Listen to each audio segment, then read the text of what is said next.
प्यारे छात्र छात्राओं, मॉडर्न स्टडी सेंटर के हिंदी विभाग में आप लोगों का हार्दिक स्वागत है। अभी आप लोग जैसा कि देख रहे हैं, बड़ा कुछ समय चल रहा है, विपत्ति काल है, कोरोना काल चल रहा है। इसीलिए मोटे तौर पर सारे शिक्षण संस्थानों में ऑफलाइन पढ़ाई बंद है। ऐसे समय में हम लोगों के पास एक विकल्प है ऑनलाइन पढ़ाई की। ध्यान रहे कि आप ऊर्जा के एक बहुत बड़े स्रोत के रूप में हैं और ऊर्जावान व्यक्ति के लिए शीत का कोई असर नहीं होता है, शीत का कोई मानी मतलब नहीं होता है। या जो शीतकाल है कमज़ोर के लिए कुछ समय हो सकता है, लेकिन ऊर्जावान के लिए इसका कोई प्रभाव नहीं पड़ेगा। और आप जानते हैं कि विपत्ति मनुष्य को मांझने का काम करती है।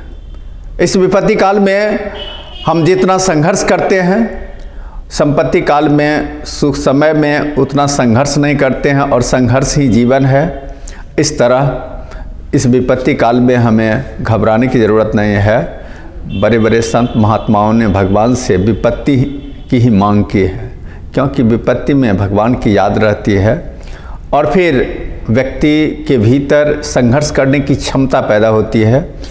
तो इसलिए हम इस विपत्ति काल को भी एक सुअवसर ही मान लें, कुअवसर को ही सुअवसर मान लें और अपनी पढ़ाई जारी रखें। इसी पढ़ाई जारी करने की उम्मीद के साथ आज हम मॉडल सेट 6 शुरू कर रहे हैं, 6वें मॉडल सेट को। इससे पहले आप लोगों को कई मॉडल सेट दिए गए हैं, मतलब 5 मॉडल सेट दे दिए गए हैं।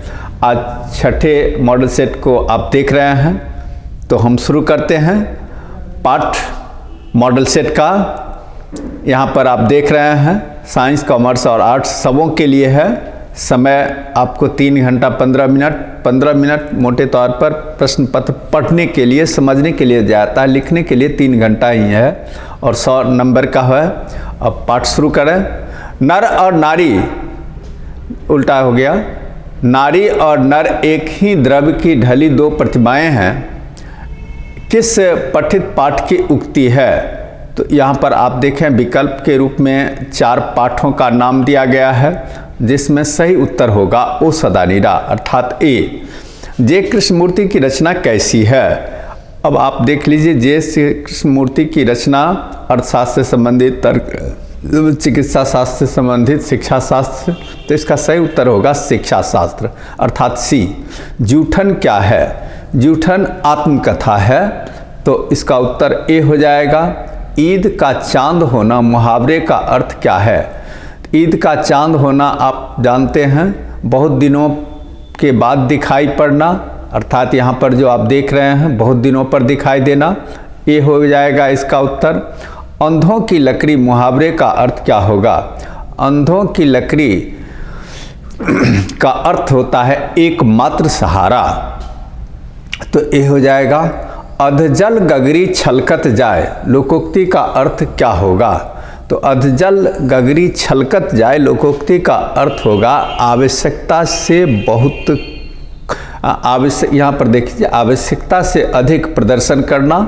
ये हो जाएगा इसका उत्तर कि हम जितना हैं उससे ज़्यादा प्रदर्शन करते हैं, तो यही अधगल गगरी छलकत जाए का अर्थ होगा, आवश्यकता से अधिक प्रदर्शन करना।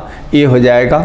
नाच न जाने अंगना टेढ़, लोकोक्ति का अर्थ क्या होगा? नाच न आने अंगना टेढ़, लोकोक्ति का अर्थ बहाना करना हो जाएगा। ये हो जाएगा। 3-13 होना, मुहावरे का अर्थ क्या होगा? 3-13 होना मुहावरे का अर्थ होगा तितर बितर करना। ये हो जाएगा। हीरा शब्द कौन संज्ञा है? ध्यान रहे कि हीरा को हम नापतौल ही करते हैं, इसीलिए यह द्रववाचक है।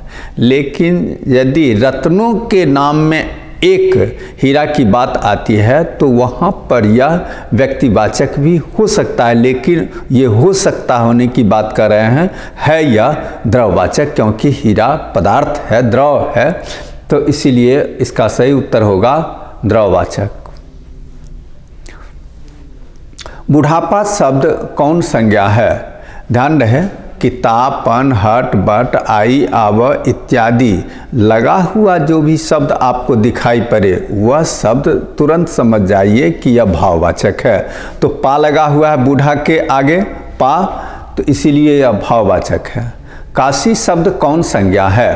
काशी शब्द कौन संज्ञा है? यहाँ पर देखिए, काशी शब्द व्यक्तिवाचक संज्ञा है, किसी एक जगह का नाम है, किसी एक तीर्थस्थल का नाम है। तो खास तीर्थस्थल का नाम होने के कारण यह व्यक्तिवाचक संज्ञा है। सभा शब्द कौन संज्ञा है? सभा में समूह का बोध होता है, इसीलिए यह समूहवाचक है, सी हो जाएगा। मनुष्य शब्द कौन संज्ञा है? मनुष्य में आप जानते हैं कि राम, श्याम, मोहन, श्याम ये सब नाम हैं, तो ये व्यक्तिवाचक, लेकिन मनुष्य जब होगा तो वह जातिवाचक माना जाएगा। तो यहाँ पर जातिवाचक देख लीजिए, सी इसका सही उत्तर होगा। सजावट शब्द कौन संज्ञा है? अभी तुरंत बताया गया है, ता, पन, हट, बट, आई, आव इत्यादि प्रत्यय लगा हुआ शब्द भाववाचक होता है। तो यहाँ पर आप देखिए वट लगा हुआ है, सजा में वट लगा हुआ है, सजावट, तो वट प्रत्यय लगा है, इसी कारण यह भाववाचक है। इसका सही उत्तर हो जाएगा ए, भाववाचक। शब्द का पर्यायवाची क्या होगा? यहाँ पर देख लीजिए, शब्द ध्वनि है, तो ध्वनि से संबंधित ही सारे शब्द दिए गए हैं, निनाद, नाद, ध्वनि और इनमें से सभी। तो इसका सही उत्तर होगा डी, इनमें से सभी, क्योंकि सभी का अर्थ ध्वनि ही है। गंगा शब्द का पर्यायवाची क्या होगा? तो गंगा शब्द का पर्यायवाची यहाँ पर देख लीजिए, गंगा शब्द का पर्यायवाची मंदाकिनी है, ये हो जाएगा। सुंदर का पर्यायवाची क्या होगा? सुंदर का पर्यायवाची ललित होगा, ललित का अर्थ होता है सुंदर, तो ये हो जाएगा। राजा शब्द का पर्यायवाची क्या होगा? राजा शब्द का पर्यायवाची यहाँ पर देख लीजिए, सारे के सारे पर्यायवाची राजा के ही हैं, और अंत में है उपयुक्त सभी, तो ये उपयुक्त सही सभी हो जाएगा, डी इसका सही उत्तर हो जाएगा। पै शब्द का पर्यायवाची क्या होगा?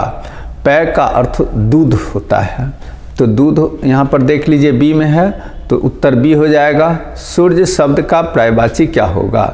सूर्य शब्द का पर्यायवाची यहाँ पर सी, भास्कर होगा, तो इसका सही उत्तर भास्कर है। संबत शब्द का संधि विच्छेद क्या होगा? संबत शब्द का संधि विच्छेद सम जोर वत हो जाएगा, बी। सदाचार शब्द का संधि विच्छेद क्या होगा? सदाचार शब्द का संधि विच्छेद सत जोर आचार होगा, सी हो जाएगा। नायक शब्द का संधि विच्छेद क्या होगा? नायक शब्द का नय जोर अक, ए हो जाएगा। उद्गम शब्द का संधि विच्छेद क्या होगा? उत जोर गम, यहाँ पर देख लीजिए, उत जोर गम, बी है, तो इसका उत्तर बी हो जाएगा।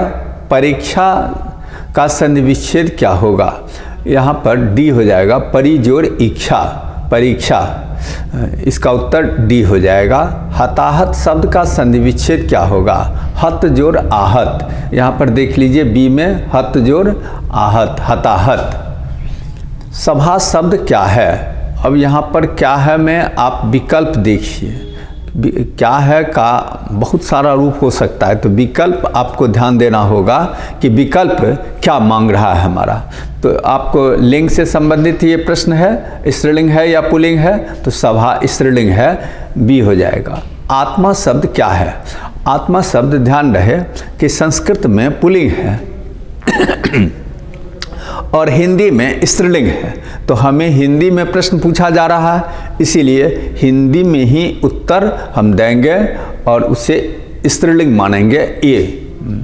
जी शब्द क्या है? जी में आप जानते होंगे कि नियम है कि इकारांत शब्द प्राय स्त्रीलिंग होते हैं, लेकिन 4-5 इसके अपवाद हैं। घी, दही, जी, मोती इत्यादि शब्द जो हैं वो हैं तो इकारांत, लेकिन उसका प्रयोग स्त्रीलिंग में नहीं पुल्लिंग में होता है, तो यहाँ पर जी शब्द पुल्लिंग होगा, इसका उत्तर पुल्लिंग होगा, ए। आयु शब्द क्या है? आयु शब्द स्त्रीलिंग है, बी में सही होगा। परीक्षा शब्द क्या है? परीक्षा शब्द भी स्त्रीलिंग है, तो बी इसका सही उत्तर होगा। महिमा शब्द क्या है? महिमा शब्द भी स्त्रीलिंग है, बी हो जाएगा। उपवन शब्द में उपसर्ग क्या है? उपवन में उपसर्ग है, ये इसका सही उत्तर हो जाएगा। प्रतिनिधि शब्द में उपसर्ग क्या है? प्रति उपसर्ग है, ये हो जाएगा उत्तर। सुकर्म शब्द में उपसर्ग क्या है? सुकर्म में सु उपसर्ग होगा, बी हो जाएगा इसका उत्तर। आनंदित शब्द में प्रत्यय क्या है? इत प्रत्यय होगा, बी इसका उत्तर होगा। टिकाऊ शब्द में प्रत्यय क्या है? टिकाऊ शब्द में आऊ प्रत्यय होगा, बी। पढ़ाई शब्द में प्रत्यय क्या है? पढ़ाई शब्द में आई प्रत्यय है, ये हो जाएगा। आकाश शब्द का विलोम क्या है? आकाश शब्द का विलोम पाताल होगा, डी हो जाएगा। पुरस्कार शब्द का विलोम क्या है? पुरस्कार शब्द का विलोम दंड होगा, तो ए हो जाएगा। कृपा शब्द का विलोम क्या होगा? कृपा शब्द का विलोम कोप होगा, डी। यहाँ पर उत्तर देख रहे हैं। अर्वाचीन शब्द का विलोम क्या होगा? अर्वाचीन का विलोम प्राचीन होता है, ए हो जाएगा। कृतज्ञ शब्द का विलोम क्या होगा? कृतज्ञ शब्द का विलोम कृतघ्न होता है, सी यहाँ पर देख रहे हैं, सी इसका उत्तर होगा। स्थावर शब्द का विलोम क्या होगा? स्थावर शब्द का विलोम जंगम होता है, बी में जंगम है लिखा हुआ, बी सही होगा। धनहीन शब्द कौन समास है? पहले भी बताया गया होगा कि विग्रह करने के बाद यदि कारक चिन्ह आ जाता है दो पदों के बीच में, तो आप तुरंत समझ जाएं कि वो तत्पुरुष ही होगा। धनहीन में आप देखेंगे, विग्रह करेंगे तो पता चलेगा धन से हीन, तो यह तत्पुरुष हो जाएगा, बी। त्रिदेव शब्द कौन समास है? जिस समास में आप जानते हैं कि पहला पद संख्यावाचक होता है, वह द्विगु समास होता है। तो त्रिदेव में भी पहला पद त्रि संख्यावाचक है, इसीलिए यह द्विगु समास होगा, बी होगा इसका सही उत्तर। भाई बहन कौन शब्द है? समास है। भाई बहन दोनों पद प्रधान वाला है, जिस समास का दोनों पद प्रधान होता है वह द्वंद्व समास का, तो यहाँ पर आप देख लीजिए द्वंद्व समास, बी हो जाएगा। स्वर्ग प्राप्त शब्द कौन समास है? स्वर्ग प्राप्त का विग्रह होगा स्वर्ग को प्राप्त, तो यह तत्पुरुष हो जाएगा, क्योंकि स्वर्ग और प्राप्त के बीच को कारक चिन्ह आ गया है, तत्पुरुष होगा इसका उत्तर, ए। पीताम्बर शब्द कौन समास है? पीताम्बर में थोड़ा ध्यान देना है कि पीताम्बर शब्द बहुब्री समास भी है और कर्मधारय समास भी है, लेकिन आप विकल्प देखिए। विकल्प आप यहाँ पर देख रहे हैं कि कर्मधारय नहीं दिया गया है, बहुब्री दिया गया है, तो हम बहुब्री को चिन्हित कर लेंगे। यहाँ बहुब्री के बदले में कर्मधारय यदि रहता तो हम कर्मधारय को चिन्हित करते हैं। यदि दोनों रहे तो वैसी स्थिति में ध्यान रहे कि कर्मधारय ही यह माना जाएगा पीताम्बर। आजीवन शब्द कौन समास है? आजीवन शब्द में आ अव्यय है, इसीलिए यह अव्ययभाव समास होगा, सी इसका उत्तर होगा। अपमान शब्द का विशेषण क्या होगा? अपमान शब्द का विशेषण अपमानित होगा, बी। रोमांच शब्द का विशेषण क्या होगा? रोमांच शब्द का विशेषण रोमांचकारी होगा, तो बी हो जाएगा इसका उत्तर। भूगोल शब्द का विशेषण क्या होगा? भूगोल शब्द का विशेषण भौगोलिक होगा, बी हो जाएगा। शिव शब्द का विशेषण क्या होगा? शिव शब्द का विशेषण शैव होगा। ध्यान रहे कि शिव की उपासना करने वाले शैव कहलाते हैं, शक्ति की उपासना करने वाले शाक्त कहलाते हैं, विष्णु की उपासना करने वाले वैष्णव कहलाते हैं, और वो सब विशेषण भी हैं, तो शिव का विशेषण शैव हो जाएगा। सप्ताह का विशेषण क्या होगा? साप्ताहिक होगा। साप्ताहिक यहाँ पर देख लीजिए, सी में लिखा हुआ है साप्ताहिक, तो इस उत्तर हो जाएगा साप्ताहिक, सी। संपादक का विशेषण क्या होगा? संपादक का विशेषण संपादकीय हो जाएगा, ए। जैसे आप लोग देखते होंगे संपादकीय आलेख होता है, संपादकीय कथन होता है, तो ये विशेषण किसी न किसी संज्ञा के पहले आ जाता है। तो संपादकीय आलेख जब हम कहेंगे तो संपादकीय पहले विशेषण आ गया, तो इस तरह आप यहाँ पर ए मानेंगे। इसका उत्तर ए होगा। सर्वनाम के कितने भेद होते हैं? सर्वनाम के 6 भेद होते हैं। सी देख रहे हैं 6। वर्तमान काल के कितने भेद होते हैं? वर्तमान काल के भेद वैसे 5 आप लोग याद रखिए, इसका सही उत्तर 5 होगा, लेकिन कुछ विद्वानों ने 3 भेद भी माना है, तो वह कुछ विद्वानों की बात है, तो उसको अभी छोड़ दीजिए, आप फिलहाल 5 को ही मानिए। अर्थात वर्तमान काल के भेद जो हैं वो विवादित हैं, किसी ने 3 माना है, किसी ने 5 माना है, तो आपको यहाँ पर 5 ही मान लेना है। प का उच्चारण स्थल क्या है? उच्चारण स्थल के विषय में आप लोगों ने सूत्र पढ़ा होगा संस्कृत में, जैसे प का उच्चारण स्थल कहाँ है, तो उसके लिए सूत्र एक बोल देते हैं। उप मध्याह्ना ओष्ठा, यानी उ और पवर्ग का उच्चारण उष्ट से होता है। उप मध्याह्ना ओष्ठा, उ और पवर्ग का उच्चारण प से होता, उष्ट से होता है। तो पवर्ग में प ही आता, प, फ, ब, भ, म, ये जो जितने सारे हैं वो पवर्ग के अंतर्गत है और उसका उच्चारण उष्ट से होता है। अब 9 का उच्चारण स्थल, तो यहाँ पर आप देख रहे हैं मूर्धन्य 9 है, तो मूर्धा से होगा, इसके लिए भी सूत्र है। ऋटुर सानाम मूर्धा, इसके लिए सूत्र है ऋटुर सानाम मूर्धा, तो इसका उच्चारण मूर्धा से होगा। एस, आर्ट ऑफ कन्वर्सेशन कहाँ के लोगों में सर्वाधिक प्रचलित है? आर्ट ऑफ कन्वर्सेशन आप पढ़ेंगे, अंग्रेजी में लिखा हुआ है। अंग्रेजी में जो लिखा हुआ है वो प्राय यूरोप का चलन है और आपके पाठ में लिखा हुआ भी है। तो यहाँ पर आप देख लीजिए, यूरोप में आप आर्ट ऑफ कन्वर्सेशन का चलन माना गया है, सर्वाधिक प्रचलन है। गांव का घर शीर्षक कविता के कवि कौन है? गांव का घर शीर्षक कविता के कवि का नाम ज्ञानेंद्र पति है, ये हो जाएगा। 100 अजान एक सुजान शीर्षक उपन्यास के लेखक कौन हैं?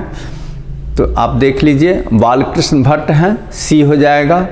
बोलने से मनुष्य के रूप का साक्षात्कार होता है, यह किसने कहा? तो यह बेन जॉनसन ने कहा, ये हो जाएगा। विष्णु कौन है? विष्णु मानक की माँ है, डी हो जाएगा। लेखक शब्द का स्त्रीलिंग रूप क्या है? लेखक शब्द का स्त्रीलिंग रूप लेखिका होगा, यहाँ पर आप देख लीजिए, लेखिका बी में है। अभिनेता शब्द का स्त्रीलिंग क्या होगा? अभिनेता शब्द का स्त्रीलिंग अभिनेत्री होगा, बी इसका सही उत्तर होगा। पृथ्वी को धारण करने वाले के लिए एक शब्द क्या होगा? पृथ्वी को धारण करने वाले के लिए एक शब्द होगा महीधर, तो डी हो जाएगा। मृग जैसे नेत्र वाली के लिए क्या है? मृग जैसे नेत्र वाली के लिए मृगनयनी होगा, आप देख लीजिए, बी है इसका सही उत्तर। अज्ञे का पूरा नाम क्या है? अज्ञे का पूरा नाम यहाँ पर आप देख लीजिए, सच्चिदानंद हीरानंद बादशाह अज्ञे, डी हो जाएगा। मुक्तिबोध का पूरा नाम क्या है? मुक्तिबोध का पूरा नाम गजानन माधव मुक्तिबोध, आप यहाँ पर देख लीजिए, गजानन माधव मुक्तिबोध, बी हो जाएगा। जिसका जन्म बाद में हुआ हो क्या कहलाता है? जिसका जन्म बाद में हो तो वह अनुज कहलाता है, और पहले जिसका हुआ तो अग्रज कहलाता है। अनुज देख लीजिए, सी में है। निम्न में शुद्ध कौन शब्द है? तो यहाँ पर और शब्द तो गलत है, एक स्वर्ग शब्द सही है, बी हो जाएगा। निम्न में शुद्ध शब्द कौन है?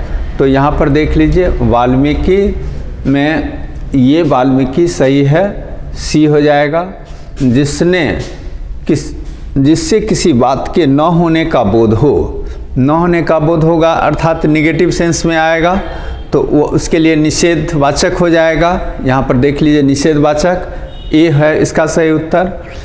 निम्न में शुद्ध शब्द कौन है? अब देख लीजिए, प्रधानाचार्य, प्रधानाचार्य, प्रधान आचार्य सही रूप हुआ। अब यहाँ पर देखिए, प्रधानाचार्य लिखा हुआ, ये प्रधानाचार्य, ये प्रधानाचार्य, तो ये तीनों गलत है, ये सही है, अर्थात ये इसका सही होगा। निम्न से शुद्ध शब्द कौन है?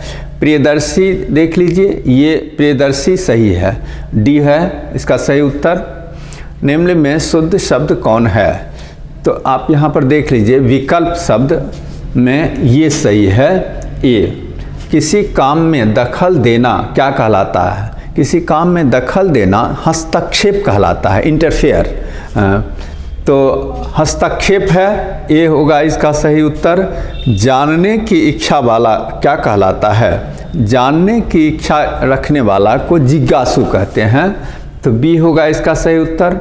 वन में चरने वाला क्या कहलाता है? वन में चरने वाला वनचर कहलाता है, सी होगा, ये सी सही उत्तर होगा। गुण दोष विवेचक क्या कहलाता है? गुण दोष विवेचक आलोचक कहलाता है, वो गुण भी बताता है और दोष भी बताता है, तो वह आलोचक कहलाता है, तो बी हो जाएगा इसका उत्तर।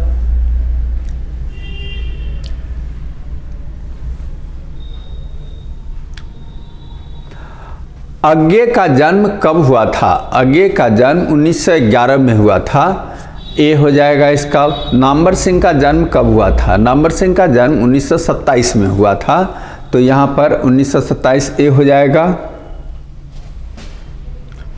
निम्न में से प्रेम के पीर के कवि कौन हैं? प्रेम के पीर के कवि जायसी कहलाते हैं, अर्थात सी हो जाएगा। निम्न से कौन राष्ट्र कवि हैं? दिनकर राष्ट्र कवि माने गए हैं, तो इसका उत्तर सी हो जाएगा। आचार्य रामचंद्र शुक्ल की नज़र में बालकृष्ण भट्ट क्या थे? आचार्य रामचंद्र शुक्ल की नज़र में बालकृष्ण भट्ट साहित्य के एडिशन थे, तो इसका उत्तर ए हो जाएगा।